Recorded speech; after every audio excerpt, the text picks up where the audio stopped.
તો જય દ્વારકાધીશ મિત્રો, હું છું કૃષ્ણા આહિર અને હું એક ફોરેક્સ ટ્રેડર છું.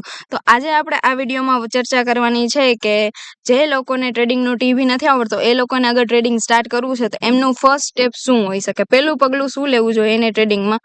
તો which market is best for you, આ તમને મનમાં પહેલો સવાલ થવો જોઈએ કે મારા માટે બેસ્ટ માર્કેટ કયું છે. હવે એ સવાલના આન્સર માટે તમને એ ખ્યાલ હોવો જોઈએ કે ટોટલ માર્કેટ કેટલા એક્ઝિસ્ટ કરે છે, બરાબર છે.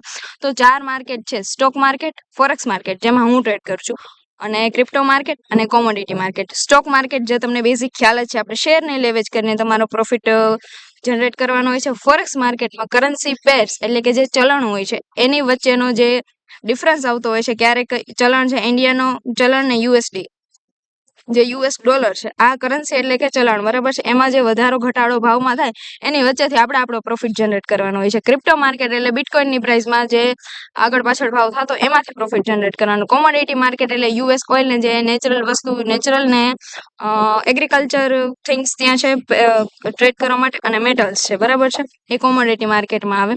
અને મેઇન વસ્તુ એ છે કે આપણે એ ક્યારે કેમ નક્કી કરી શકીએ કે આ 4માંથી મારે ક્યાં માર્કેટમાં જવું. તો ફર્સ્ટ સેગમેન્ટ તો એ બને કે તમને ટાઈમ બહુ ઇમ્પોર્ટન્ટ વસ્તુ છે, તમારી પાસે કયો ટાઈમ ફ્રી અવેલેબલ છે. સ્ટોક માર્કેટ સવારે 9:15 થી 3:15 અથવા 3:30 સુધી ચાલુ હોય છે, શનિ રવિ નથી હોતું.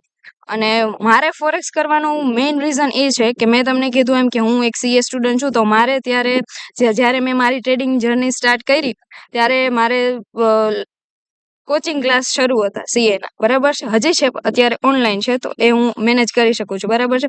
ત્યારે મારે અહીંયા ઓફલાઈન ક્લાસ હતા તો મારે અટેન્ડ કરવા જ પડે અને હું 1:30-2 વાગે ફ્રી થાવ, એટલે સ્ટોક માર્કેટ મને અનુકૂળ ના આવે. ફોરેક્સ માર્કેટ એવી વસ્તુ છે જે 24/7 ઓપન હોય છે, શનિ રવિ નથી હોતું. ફોરેક્સ માર્કેટ બાકી ચાલુ હોય છે, એટલે મને એ વધુ સમયના હિસાબે અનુકૂળ આવ્યું હતું, એટલે મેં એ રીતે ફોરેક્સ માર્કેટ સ્ટાર્ટ કર્યું હતું.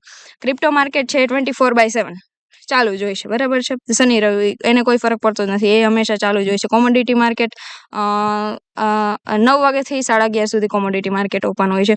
તો આ રીતે જે લોકો જોબ કરતા હોય એને સવારનો ટાઈમ અનુકૂળ ના આવે તો એ ફોરેક્સ કરી શકે. લીગલ ઇલીગલની વાત પછી છે, એના ઘણા વેઝ છે. ઇલીગલ છે આઈ નો, અને લીગલી કરવાના ઘણા વેઝ છે, જેમ કે ફંડેડ એકાઉન્ટ છે. અને ઇન્ડિયામાંથી કરવું હોય તો તમને બહુ લિમિટેડ કરન્સી પેર્સ મળે છે, બરાબર છે. અને ફોરેક્સ અને જે સ્ટોક માર્કેટ છે આપણું, એનો મેઇન ડિફરન્સ હું તમને કહી ચૂકી છું કે સમયનો ડિફરન્સ છે. સમય તમને જે અનુકૂળ આવે, તમને સવારનો સમય અનુકૂળ આવતો હોય તો તમે સ્ટોક માર્કેટમાં રહ્યો. અને બીજું તો વોલ્યુમ, જે માર્કેટનું વોલ્યુમ કોને કહેવાય કે 10,000 શેર લેવેજ થઈ તો 10,000 શેરનું વોલ્યુમ કહેવાય. 10,000 શેરનું વોલ્યુમ છે, બરાબર છે. તો એનાથી 30 ગણું વધારે છે ફોરેક્સ માર્કેટમાં. બહુ કમાવાના ચાન્સ વધારે છે, હારોહાર લોસ નહીં એટલા જ છે. અને મેઇન વસ્તુ બીજી છે લેવરેજ. ત્યાં તમને અનલિમિટેડ લેવરેજ બ્રોકર ઉપર હોય છે, પણ બહુ બધું લેવરેજ મળી રહી છે તમને. લેવરેજ એક એવી વસ્તુ છે, લેવરેજનું હું તમને જો સિમ્પલમાં કહું, બહુ શોર્ટમાં કહું તો 10,000 રૂપિયા તમારી પાસે હોય છતાં પણ તમે 50,000 5x નું લેવરેજ લ્યો તો 50,000 થી ટ્રેડ કરી શકો છો, બરાબર છે. લેવરેજ એવી વસ્તુ છે કે જો એનો તમે સારી રીતે ઉપયોગ કરો, જો તમને આવડે છે તો એ તમને પ્રોફિટ આપી શકે છે સારો એવો.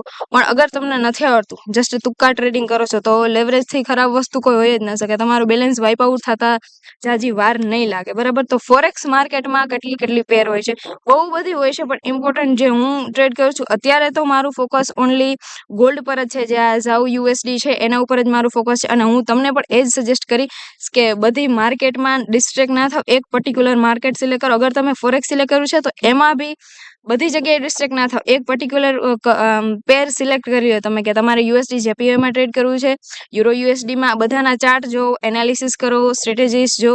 હું અહીંયા અપલોડ કરીશ.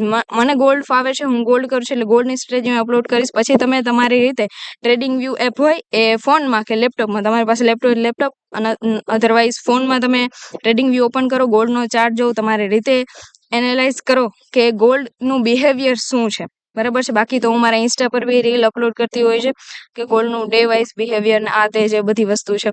તો આટલી પેર છે અને હજી પણ વધારે પેર છે. અને ફોરેક્સમાં બહુ ડિટેલમાં વિડીયો આના પછી નેક્સ્ટ હું અપલોડ કરી દઈશ. તો થેન્ક યુ સો મચ.